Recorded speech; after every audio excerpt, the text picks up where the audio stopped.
नमस्कार। तो चलिए आज स्रोत सामग्री की मदद से एक बड़े सवाल का जवाब ढूंढते हैं। निफ्टी 50 ने एक जबरदस्त रैली दिखाई है और अब सब यही सोच रहे हैं कि आगे क्या। तो आज हम 23 दिसंबर 2025 के एक टेक्निकल फोरकास्ट का इस्तेमाल करके ये समझने की कोशिश करेंगे कि बाजार आखिर किस दिशा में जा सकता है। तो सीन कुछ ऐसा है कि बाजार अपने ऑल टाइम हाई पर है।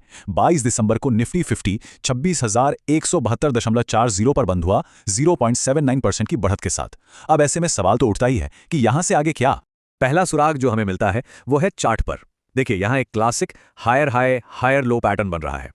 इसका सीधा सा मतलब है कि बाजार में जो अंडरलाइंग ट्रेंड है वो अभी भी बहुत मजबूत है। चलिए अब थोड़ा और गहराई में उतरते हैं और उन टेक्निकल इंडिकेटर्स को देखते हैं जो एनालिस्ट बाजार की सेहत नापने के लिए इस्तेमाल करते हैं। तो सबसे पहले बात करते हैं रिलेटिव स्ट्रेंथ इंडेक्स यानी आरएसआई की। अब इसे आप एक तरह से गाड़ी के स्पीडोमीटर जैसा समझ सकते हैं, जो ये बताता है कि बाजार की रफ्तार कितनी तेज है और कहीं वो ओवरहीट तो नहीं हो रहा। और अभी की जो रीडिंग है वो है 70.70। टेक्निकल भाषा में कहें तो बाजार ओवरबॉट जोन में है। मतलब ऐसा लग रहा है कि बाजार को अगली तेजी पकड़ने से पहले थोड़ा सुस्ताने की जरूरत है।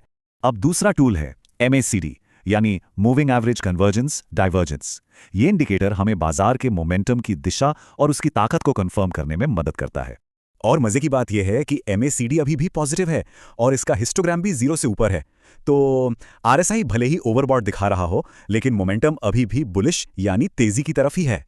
टेक्निकल चार्ट्स तो एक कहानी बता रहे हैं, लेकिन असली खेल तो पैसे के फ्लो का है। तो चलिए अब चार्ट से आगे बढ़कर देखते हैं कि बाजार को कौन सी बड़ी ताकतें चला रही हैं। एक बहुत बड़ा फैक्टर है लिक्विडिटी। भारतीय रिजर्व बैंक ने सिस्टम में 1.45 ट्रिलियन रुपीस डाले हैं। इतना सारा पैसा जब सिस्टम में आता है तो वो इक्विटी बाजार को एक जबरदस्त सपोर्ट देता है। और ये देखिए, ये चार्ट पूरी कहानी साफ कर देता है। 19 दिसंबर के आंकड़े देखिए। एक तरफ हैं FIIs जिन्होंने 2,388 करोड़ की खरीदारी की, और दूसरी तरफ हैं हमारे DIIs यानी डोमेस्टिक इंस्टीट्यूशनल इन्वेस्टर्स जिन्होंने 5,723 करोड़ की जबरदस्त खरीदारी की है। साफ है कि बाजार को असली सहारा घरेलू निवेशकों से मिल रहा है।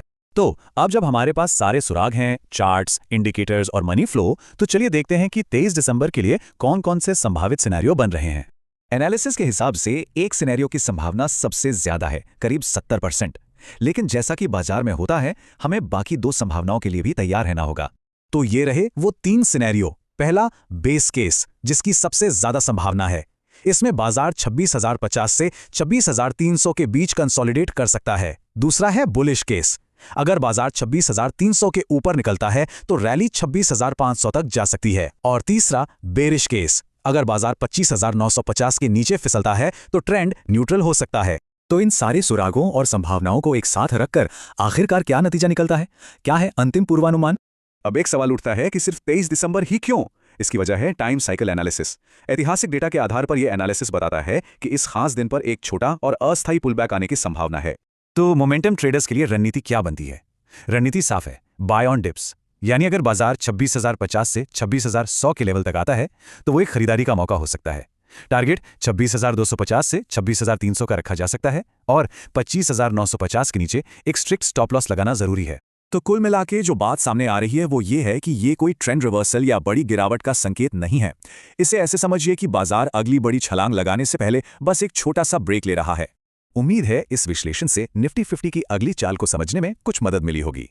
अगर ये जानकारी काम की लगी तो इस वीडियो को लाइक जरूर करें और ऐसे ही और भी आसान ब्रेकडाउन्स के लिए सब्सक्राइब करना ना भूलें।